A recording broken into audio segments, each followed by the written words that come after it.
questions.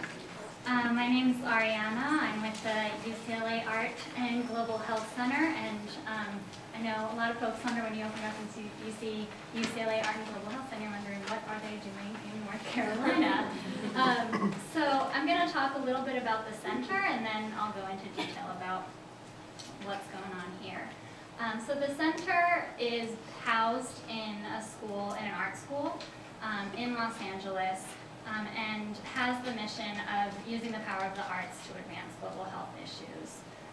It is staffed primarily by artists and partners with public health practitioners, researchers, as well as educators and policymakers to design, implement, and more recently, evaluate programs.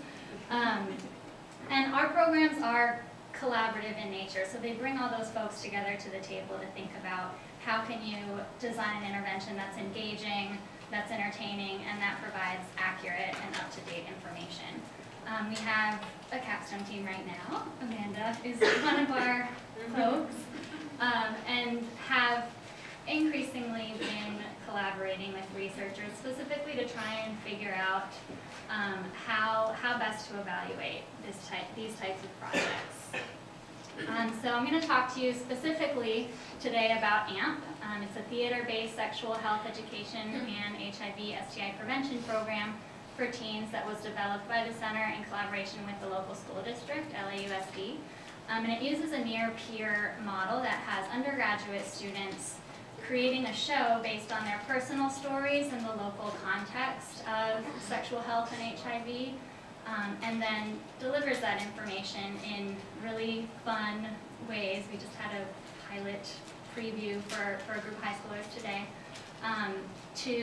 in school settings.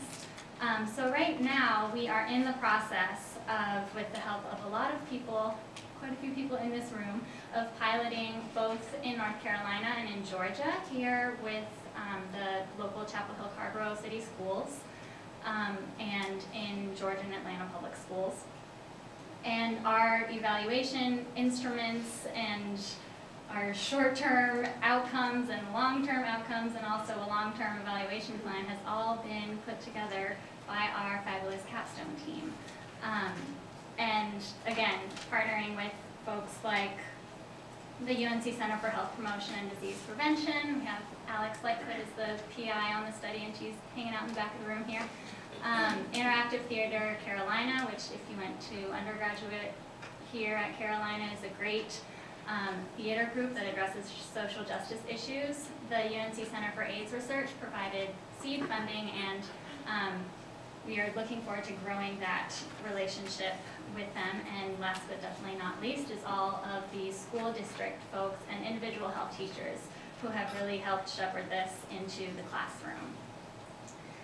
So our proposal for our capstone team in the next academic year would build on these relationships, but specifically take us into more of a long-distance, long-term view of sustainability and continued evaluation.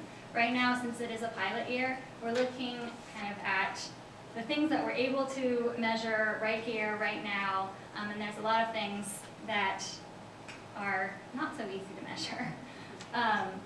So the scope of work is specifically training the UNC undergraduate performers in sexual health basics, which is something the capstone team did this year and was phenomenal. We just had our reflection papers from our undergraduate students, and they wrote about what the experience was like of being trained and going through this intensive, and a lot of people had never even touched a condom before and had a whole session by the capstone team where they learned more than you could ever want to know about everything to do with sexual health.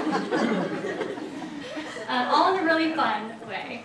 So we're interested in what the college student experience is. We've mostly been looking at what impact does this have on high school students that participate in AMP, but there's this very rich experience for the college students that has not really been explored. They're in a course together for 6 months. They develop a show together. They share intimate stories with each other, and then they perform those for high school students. So the capstone team will play an instrumental role in helping design and administer a survey to measure these changes in the undergraduate students, as well as analyzing that data and helping prepare a final report. The center does not have a very long history of writing up results and disseminating them. So that is something that I know that, being a public health person, that is something that you all bring to the table, and that is really useful skills that a project like AMP can definitely benefit from. And then the fourth item, the deliverable of a sustainability plan, specifically around diversification of funding. We've been supported by private foundations and mostly arts funders. And we're trying to explore, both on a research level and on a program level, what are the opportunities for continued funding and diversification of funding. So the skills will, in the survey development, administration, and analysis, you'll be applying the quantitative and qualitative skills that I know you all are jumping into, as well as something that's been really fun for me. I'm not a theater person, but I have come to learn a lot about image theater, forum theater, and other techniques that Augusta Boal has developed that specifically use theater as a vehicle for social change, behavioral change, and community level education. One of the interesting and exciting challenges that I know Amanda can attest to is the experience of collaborating as a public health practitioner with people who are not from the discipline of public health. That includes artists, includes teachers, it includes school district folks, and that has been something that I think we have learned a lot from our capstone team, and that I think has been a useful experience all around.